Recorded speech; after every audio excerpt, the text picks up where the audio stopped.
أبو مريم من العراق، السلام عليكم. وعليكم السلام ورحمة الله وبركاته، حياكم الله. حياك الله يا أبا مريم، تفضل. بارك الله بكم. معكم ثائر الدراجي صديقكم القديم. السؤال الأول. لا، قبل السؤال يا ثائر، أريد أن أناقشك في قضية. يعني هالني كثيرا أن تكذب على اليوتيوب هذا الصباح أو أمس، فوضعت هذا الفاصل بيني وبين أخي محمد صابر حينما كان يتحدث عن زيارة قبري أبي بكر وعمر رضي الله عنهما، وقلت تكفير قناة أو شرك قناة صفا ومحمد صابر وأسامة خضر. ما وجه الشرك في ذلك حتى نبين لك القضية؟ تفضل. نعم بارك الله بكم. طبعا ألزموهم. طبعا أنا لست مؤمن بأنه شرك، لأنه قول القواعد الشرعية. نعم، إذا ألزموا به أنفسهم. إذا كنت لست مؤمنا بأنه شرك، فلماذا وصمتنا بالشرك؟ لأنكم تؤمنون بأن هذا العمل شرك، لأن أخونا محمد الصابر زار قبر النبي ورأى قبر أبو بكر وعمر وبكي، وأنت قلت له هذه الدمعة ستنفعك يوم القيامة. طيب يا ثائر انتظر. هل زيارة قبر النبي أو زيارة قبر أبي بكر وعمر أو زيارة قبور الصحابة في البقيع أو زيارة قبر سيدنا علي أو زيارة قبر الحسين شرك؟ بل هو قمة الإيمان.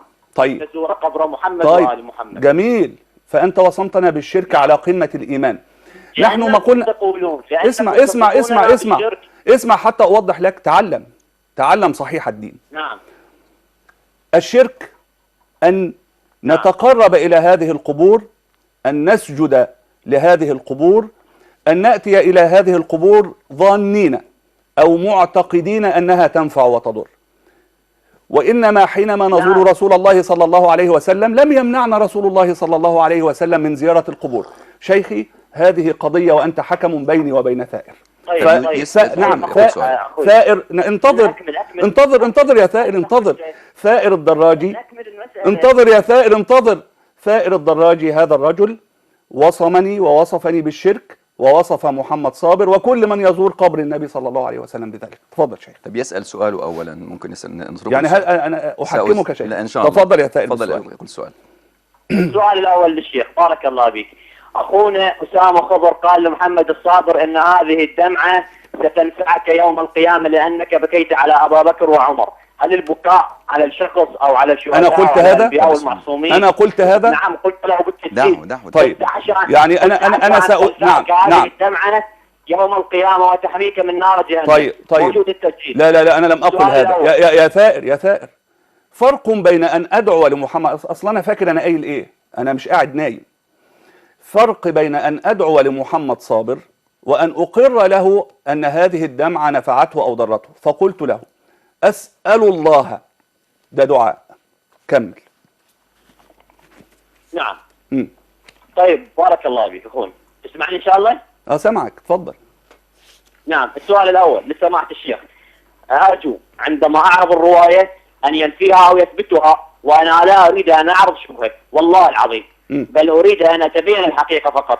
فضل. عندما يقول صاحب كتاب فتح المنعم شرح صحيح مسلم لموسى شاهين لاشين الجزء الخامس صفحة 622، هات القضية مباشرة. يدخل عليها الغلام الأيفع، يدخل على السيدة عائشة الغلام الأيفع، وكانت عائشة ترى أن أرضاع الكبيرة يحرم وأرضعت غلاما يا أخي اخرس